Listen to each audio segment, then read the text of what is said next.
안녕하십니까. 자율제조 실현을 위한 AI 솔루션 기반 공정 최적화 사례를 가지고 이 세션을 발표하게 된 MI큐브 솔루션의 이도영입니다. 근래에 화두가 좀 많이 바뀌었을 거예요. 불과 한 1, 2년 전까지만 하더라도 제조 관점에서 이제 바라보는 것들은 이제 스마트 팩토리, 스마트 공장, 이제 관련된 용어들이 좀 많이 활성화되어 있었는데, 이제 한 작년부터인가, 이제 올해 이제 거치면서 AI 자율제조 쪽으로 이제 얘기가 나오죠. 그래서 자율제조라는 게 사실 없던 용어가 이제 새로 생성된 건 아니고요. 스마트 팩토리의 각 단계별 이제 구성 요소들이 있는데 거의 이제 레벨 4, 5 단계에서 이제 구성이 되는 우리가 운전 자동화 영역. 이제 그 부분을 좀 특화해서 그 범위를 좀 줄여가지고 이제 용어를 제시를 하는 게 자율제조라고 이제 보통 이제 제시를 하고 이제 그런 용어들이 좀 많이 활성화가 돼 있습니다. 그래서 저희 회사 같은 경우에는 지금 2017년 정도부터 이제 AI 관련된 원래 이제 스마트 공장 구축을 전문적으로 하는 기업인데 2017년도부터 이제 AI 관련 사업들을 좀 추진해 오면서 이제 근래에는 그 자율제조 트렌드에 맞춰 가지고 저희들이 여러 서비스를 하고 있고, 그리고 이제 저는 이제 세션에 대한 구성을 이제 그 회사 소개는 좀 많이 내려놓고 실제 적용했던 사례 중심으로 좀 구성을 좀 해봤습니다.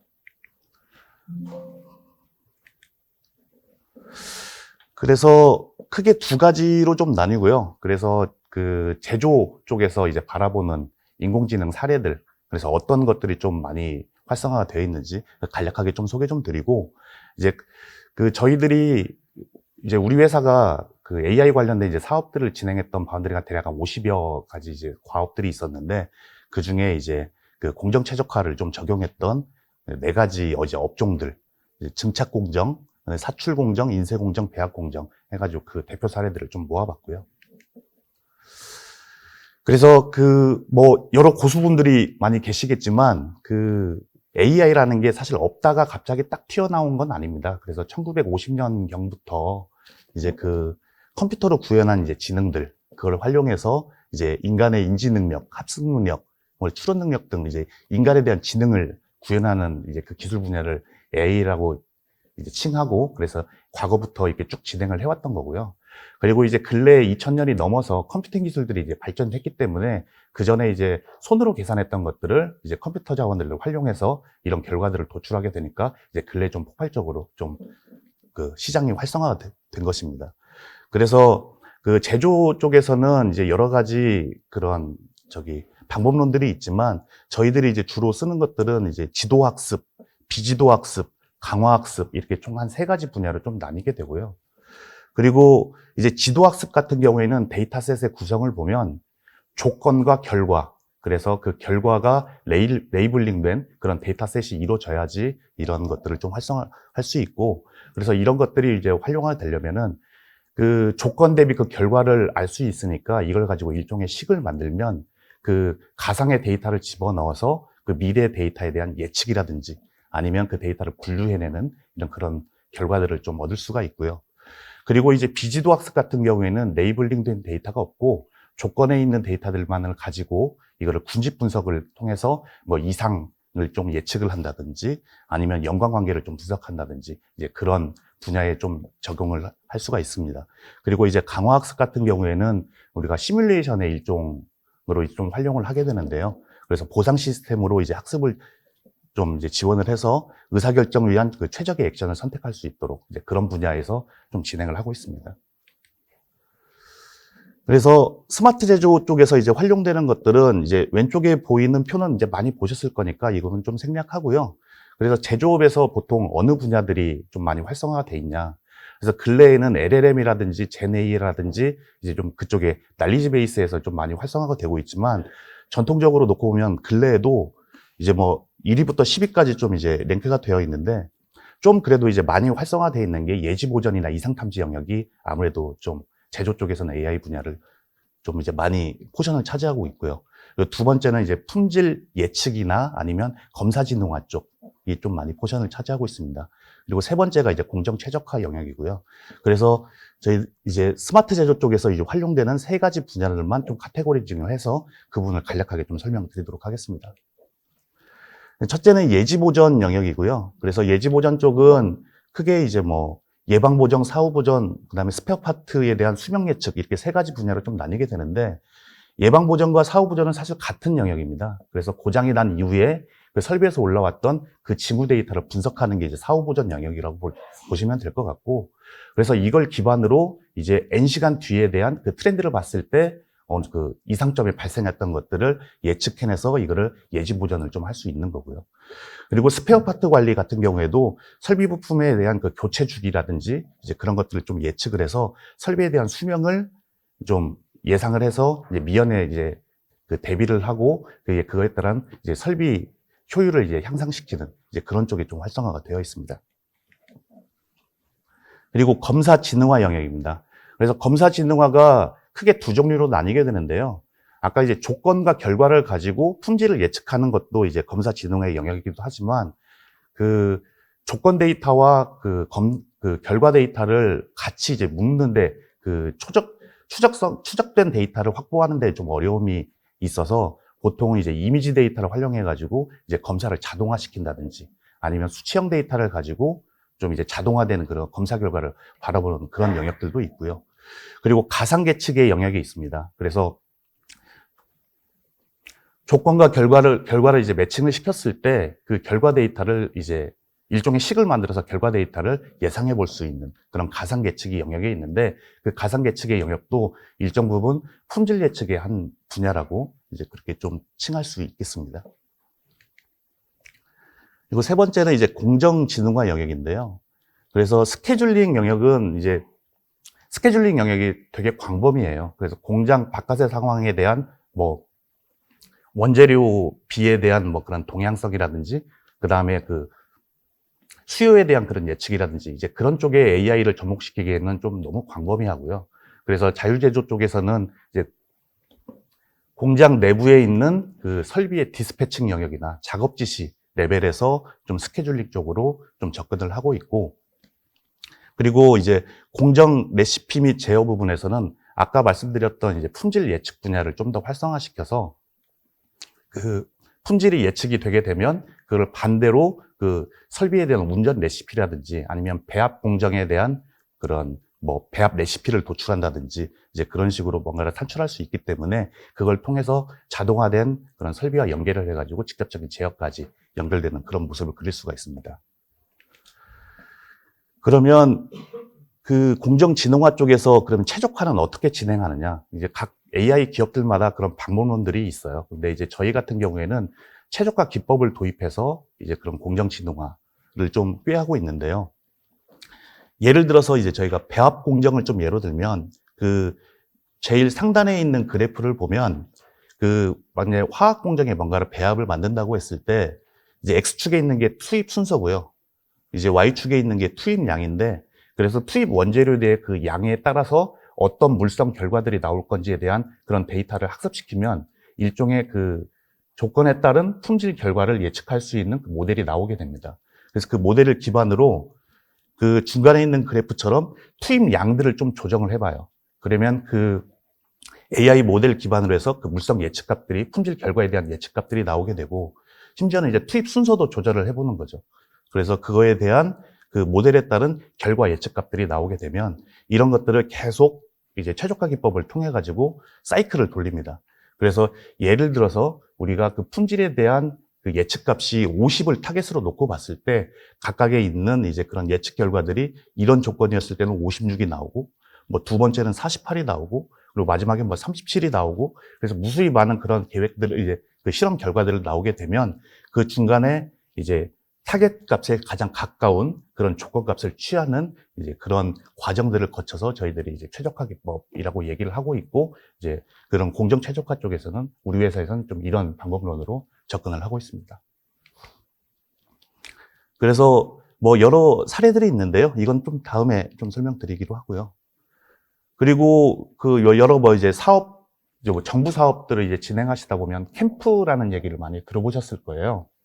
그래서 카이스트에서 이제 구축했던 그 제조 공정의 그 제조 데이터를 취합을 하고 그리고 이제 그런 데이터셋을 활용해서 모델링을 좀 체험할 수 있는 그리고 또 유스 케이스들이 나와 있는 그런 캠프 라는 사이트가 있는데, 이제 그쪽을 이제 저희들이 구축했다는 걸 좀 짤막하게 좀 어필 한번 해보고요.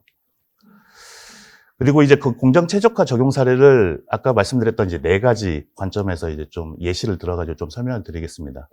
증착 공정 같은 경우에는 좀 유사 업종이 이제 뭐 배양 공정이라든지 이제 그런 것들을 좀 활용해서 좀 진행할 수 있겠고, 사출 공정 같은 경우에는 이제 금형 사출이기 때문에 그냥 프레스 업종하고도 좀 유사하다고 할 수 있겠습니다. 그리고 인쇄 공정하고 그다음에 배합 공정 같은 경우는 일반적인 화학 공정, 그렇게 좀 생각하시면 될 것 같고요.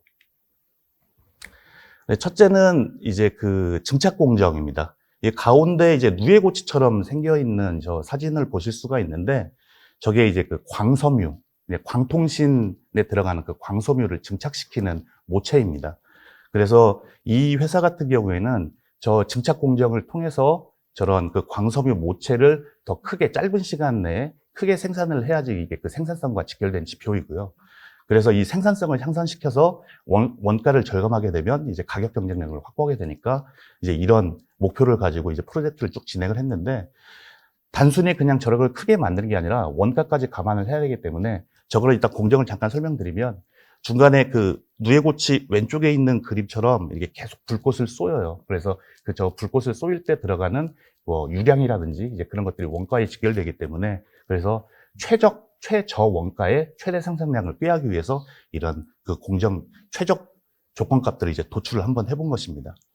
그래서 이 기업 같은 경우에는 이제 수집되어 있는 데이터가 2년 이상 정도 좀 축적이 되어 있었고요. 그래서 여러 가지 많은 데이터들이 있는데, 대표적으로 뭐 저 불꽃을 쏘이게 되는 버너의 각도라든지, 그 다음에 그 실제 그 가열하는 시간이라든지, 그 다음에 산소량, 공기 유압량, 그 다음에 뭐 저기 아까 유량, 이제 그런 것들이 좀 있고요. 그래서 이런 것들, 이 데이터를 가지고 우리가 그 품질을 그 예측하는, 그러니까 이 모체에 대한 그 생산 결과를 예측하는 모델을 만듭니다. 그래서 그 예측하는 모델을 만들었을 때, 원가라는 게 아까 유량이라고 했기 때문에 그 유량을 이제 제약 조건으로 둬서 일정 조건의 그 유량을 했을 때에 대한 그런 결과들과, 그리고 그 유량을 최소화시켰을 때에 대한 뭐 번호 각도라든지 공정 시간이라든지 이제 그런 것들을 시뮬레이션 할 수 있는 이제 그 최적화 툴을 저희들이 좀 개발을 했고요. 그래서 이제 산출된 최적 공정 조건들을 가지고 이제 공정을 운영하게 됩니다. 그래서 쭉 이제 생산을 진행을 하게 되고요. 그래서 이때 이제 진행했던 AI 모델링은 이제 저희 회사만의 이제 좀 고유 기법들이 있는데, 그 여러 가지 알고리즘, 딥러닝이나 머신러닝에 대한 그런 알고리즘들을 보팅을 시킵니다. 그래서 보팅 그 결과에 따라서 좀 상위 랭크에 올라 있는 그런 알고리즘들을 좀 앙상블 모델로 만들고요. 그래서 그 품질을 예측할 수 있는, 그 공정 결과를 예측할 수 있는 모델을 만든 다음에 그 유량이라는 그 제약식을 넣어서 그 단위 비용들을 계산을 하고, 이게 최적인가 아닌가를 아까 이야기한 것처럼 여러 가지 그 결과들을 이제 전부 다 보팅을 한 다음에 최적 레시피를 도출을 해서 이걸 작업자에게 전달하는 그런 루틴들을 좀 거치게 됩니다. 그래서 이제 실질적으로 이제 그 작업자들이 이제 사용할 수 있는 화면들은 일단 데이터셋을 관리해서 실제 모니터링하는 화면으로 좀 구성이 되어 있고요. 그 다음에 원가 경향성들을 좀 분석을 해서 제약 조건을 어떻게 넣어야 될 것인가, 이제 그런 것들을 좀 판단하게 됩니다. 그리고 이제 세 번째 AI 모델 관리 부분에 이제 실제 시뮬레이터인데요. 그래서 그런 제약 조건에 따른 그런 공정 조건 값들을 이제 도출하게 되면 그런 결과들을 확인해 볼 수 있는 그런 내용들로 구성이 되어 있고, 그래서 이제 이 도출된 최적 레시피로 이제 저희들이 시험 생산을 해봤을 때 그 실제 그 생산성과 연관된 지표가 포집률인데, 포집률이 어느 정도 이제 좀 증가를 했고, 심지어는 이제 그 원래 목표에 맞췄던 원재료비도 이제 절감 효과를 이뤘던 그런 사례들이 있습니다. 그리고 이제 두 번째는 그 사출 성형 공정의 이제 금형조합 추천인데요. 이 과제 같은 경우에는 콘택트 렌즈에 대한 사출이에요. 그래서 그 콘택트 렌즈가 이 업계의 특성상 그 목표 도수가 있으면 딱 그 원하는 제품이 이제 생산이 되지는 않습니다.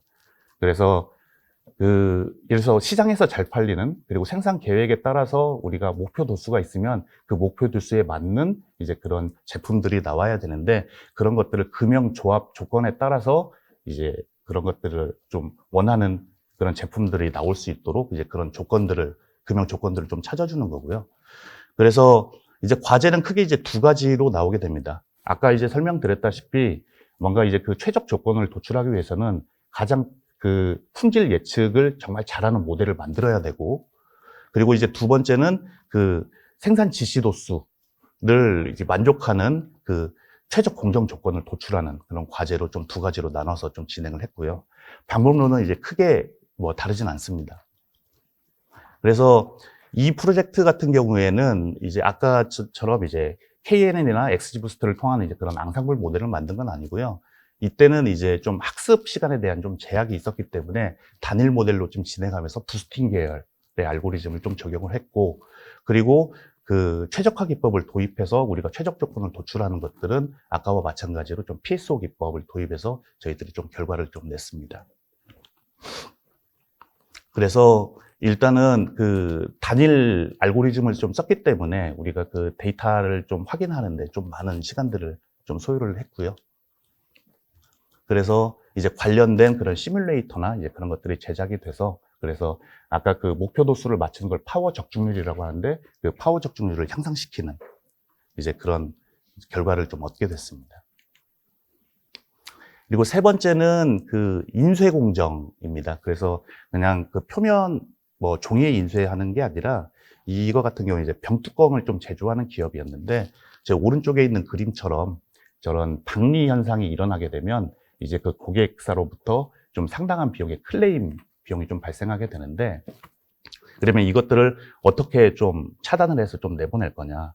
그런데 이제 이 제품의 특성상 이 원재료비가 이제 좀 상당히 낮기 때문에 저기에 이제 검사기를 도입하는 것 자체도 이제 좀 그 많이 이제 그 투자비 관점에서 좀 이 고객사는 좀 그런 좀 제약이 좀 있었어요. 그래서 다행히도 이제 생산 조건에서 이제 여러 데이터들을 수집을 할 수 있었고, 그래서 이런 그 병뚜껑을 뭐 인쇄하기 전에 뭐 불꽃으로 좀 약간 가열을 시키고, 그 다음에 실제 인쇄를 하고, 나중에 건조 공정을 통해서 이런 것들이 나오게 되는데, 여기는 이 조건하고 결과를 좀 매칭시키기가 힘들었습니다.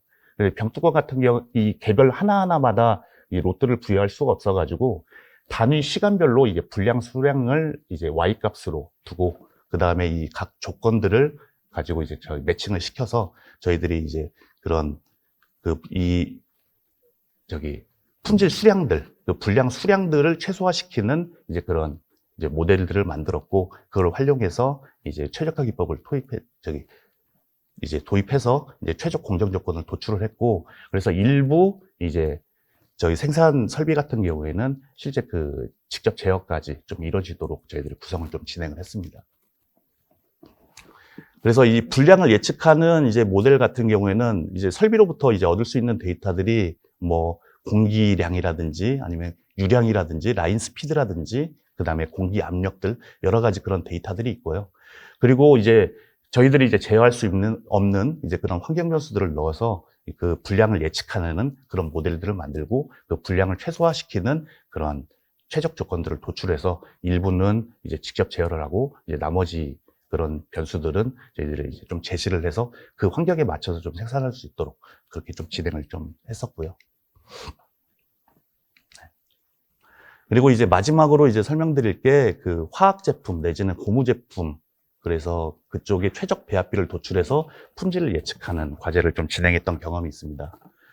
그래서 여기 있는 과제가 목표가 이제 크게 두 가지가 있었고요. 일단은 고무 제품에 대한 그 품질을 예측하는 그 서비스를 만들고, 그다음에 과거에는 지금 아까 이야기했던 세 가지 사례들은 뭔가 생산성 향상을 위한 그런 것들을 좀 접근을 했다면, 이거 같은 경우에는 새로 이제 신제품 개발을 해야 되는데 그 개발 리드 타임을 좀 단축시키는 그런 최적 배합비를 좀 추천해주는 이제 그런 최적화 기법을 좀 도입을 했습니다. 그래서 그 실제 우리가 활용할 수 있는 인자들이 여기는 이 회사 같은 경우에는 과거 6년치 데이터를 좀 가지고 있었어요. 그래서 실제 생산 데이터 외에도 실험실 쪽에서 관련됐던 그런 배합 조건들을 좀 가지고 있었기 때문에 저희들이 이 과업을 진행하는데 일단은 그 데이터를 구성하는데 이제 큰 어려움은 사실 없었고요. 근데 다만 많은 분들이 이제 이 관련된 업종에 또 종사를 하고 계시겠지만 이 배합비라는 것 자체가 상당히 좀 복잡해요. 이제 그 전에 생산 조건에 따른 결과를 한다고 그러면 투입 순서라든지 그런 거 없이 그냥 단일 수치만 바라보고 좀 주요 변수를 도출한 다음에 이렇게 모델링을 진행한다고 하면 이 투입 순서도 또 많은 영향을 미치기 때문에 투입량과 투입 순서, 그리고 또 다른 첨가지에 대한 것들, 그 다음에 공정에 대한 시간이라든지 그런 것들을 좀 전부 다 묶어가지고, 그래서 기존에 활용되어 있던 배합비에, 그리고 이 생산에 대한 그런 공정 조건들, 그리고 심지어는 그 물성을 측정하는 검사 조건들, 이걸 가지고 우리가 그 배합비를 도출해내는 예측하는 모델을 만듭니다. 그리고 실제 그 최적화 조건을 도출할 때는 조금 전에 계속 설명드렸던 그 최적화 기법을 도입을 하게 되고요. 그래서 그 물성을 예측하는 그 모델이 나왔을 때 그 물성에 대한 목표 타겟을 설정을 해서 거기에 근접하는 그런 배합비들을 추천해주고, 제일 마지막에는 그 투입량에 따라서 이 원가를 또 무시를 할 수 없기 때문에 그 물성 내 타겟으로 들어가는 그런 도출된 배합비들 중에서 그 투입량에 따른 그 원재료 비들 그런 것들을 계산해서 순서별로 좀 조건을 도출해내는 그런 좀 서비스를 좀 진행을 했었습니다. 그래서 시각화 여러 가지 좀 도입을 해서 아까 얘기했듯이 공정 변수들이 되게 많기 때문에 차원을 좀 축소해서 바라보기도 하고, 그래서 심지어는 이 데이터를 이해하는데 좀 많은 시간들이 좀 들었었고요. 그리고 평가하는 모델들도 저희들이 앙상블 모델로 좀 만들어서 이 품질 정확도를 예측해낼 수 있는 그 모델을 먼저 만든 다음에 그 다음에 최적화를 좀 진행을 했었고요. 네. 그래서 보통 많이 쓰이는 기법들이 크게 두 가지가 있습니다. 베이시안 옵티마이제이션하고 그 다음에 PSO하고 크게 두 가지가 나뉘게 되는데, 그 BO 같은 경우는 제약식을 두진 않지만 좀 성과가 좀 되게 높고요. 속도라든지. 그리고 PSO 같은 경우에는 제약 조건을 좀 도입을 할 수 있어서 저희 보통 많이 쓰이는 최적화 기법 중에 하나입니다. 그래서 이 과정들을 통해서 개발 리드 타임이 좀 단축이 됐어요. 원래는 한 제품에 대한 그 실험 결과를 보기 위해서 75일 정도, 그 정도 소요가 됐는데, 이게 55일 정도로 20일가량 단축되는 그런 효과들을 좀 얻을 수 있었고, 그래서 지금 오픈한 지가 좀 어느 정도 좀 지났는데, 그래서 그거에 대한 결과들은 지금 아직 좀 지표화되지 않았지만, 그래도 고객에 대한 만족도라든지 시장 대응력이라든지 그런 것들이 좀 많이 활성화되어 있다라고 좀 판단할 수 있습니다. 그래서 제가 준비한 자료는 사실 여기까지고요. 그동안 사실 설명드렸다시피 모든 것들이 어떤 조건 내에서 이런 성공 사례가 있다고 해서 무조건 다 성공할 수 있는 건 아니고, 사실은 제약 조건이 총 3가지가 있습니다. 그래서 우리가 이런 최적화 기법을 도입하기 위해서는 제일 첫 번째 우선시 돼야 되는 게 예측 정확도가 높은 그런 품질 예측 모델을 만드는 거예요. 그 품질 예측 모델을 만들기 위해서는 사실 추적성이 확보된 데이터셋 확보가 우선돼야 됩니다. 그래서 아까 병뚜껑에 관련된 그 얘기들도 했지만, 이 생산 조건에 따른 이 결과치가 연계 없이 전부 다 나중에 섞이게 된다 그러면 이 추적성이 사라지기 때문에 이 품질을 예측할 수 있는 모델을 얻기가 상당히 좀 힘들고요. 그 다음에 두 번째 같은 경우에는 컴퓨팅 자원에 대한 그런 한계들이 좀 많이 있습니다. 그래서 이 PSO 기법을 사용하게 된다면 그 중에 아까 여러 가지 그 모델들을 학습을 여러 번 돌린다고 했는데, 그걸 스웜 사이즈라고 합니다. 그래서 몇 번 그런 것들을 테스트할 것이냐, 그 스웜 사이즈를 크게 잡으면 잡을수록 예측되는 그 품질 결과값에 높은 그런 최적 조건들을 도출하게 되는데, 이 자원 능력이 너무 한정돼 있다 보니까 시간을 무한정 늘릴 수가 없어서 일정 부분 그거를 좀 경험치에 근거해서 좀 잡아내야 됩니다. 그래서 저희 회사 같은 경우에는 이런 좀 경험들이 있기 때문에 그런 노하우들을 좀 가지고 있고, 그래서 일단 제가 준비한 자료는 여기까지인데, 지금 점심시간이 좀 다 된 것 같아서 질의응답 같은 경우에는 저희가 C816 부스를 가지고 있습니다. 그래서 관련된 내용들은 저한테 찾아오시면 제가 오늘 내일 상주하기 때문에 좀 답을 드리도록 하겠습니다. 네, 이상입니다.